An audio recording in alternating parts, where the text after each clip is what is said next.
ఆ సన్నాసుడు అంటుండు ఎన్నికల కంటే ముందు రేవంత్ రెడ్డి పేరు చెప్తే 3 సీట్లు రాకపోతుండే అని. నేను ఇవాళ ఈ వేదిక మీద నుంచి ఆ సొల్లు వాగుడు వాగే కేటీఆర్కి సవాలు విసురుతున్నా. బిడ్డ, ఇవాళ నేనే ముఖ్యమంత్రి, నేనే పిసిసి ప్రెసిడెంట్ను. రేపు రాబోయే పార్లమెంట్ ఎన్నికల్లో నేను సవాలు విసురుతున్నా.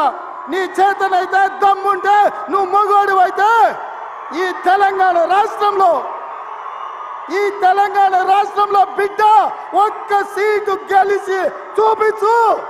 నీ అయ్యా నువ్వు వస్తావో నీ అయ్య వస్తాడో మా కార్యకర్తలు చూసుకుంటారు. బిడ్డ, నువ్వు అనుకుంటున్నావా అల్లా తప్పగాడని? అల్లా తప్పగాలం కాదు, అవులగాలలాక అయ్య పేరు చెప్పుకొని కుర్చీలో కూర్చోలేదు సన్నాసోడా.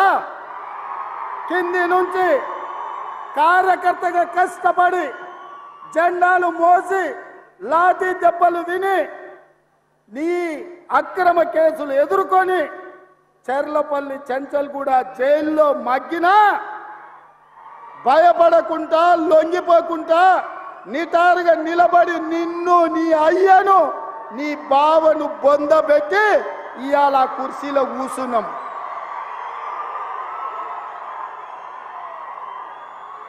ఈ కుర్చీ ఇనాం కింద వచ్చింది కాదు, ఈ కుర్చీ అయ్య పేరు చెప్తే వచ్చింది కాదు బిడ్డ.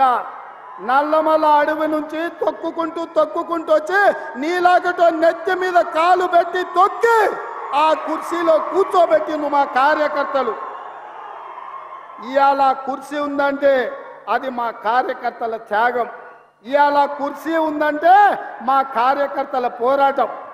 ఈ కార్యకర్తలు వీళ్ళు నాకు అండగా నిలబడ్డంత కాలం, నన్ను భుజాల మీద మోసినంత కాలం, నువ్వు కాదు, నిన్ను పుట్టించిన నీ అయ్య కాదు, వాళ్ళ దేవుడు వచ్చినా ఈ కుర్చీని తాకలేరని నేను ఇవాళ చెప్పదలుచుకున్నా.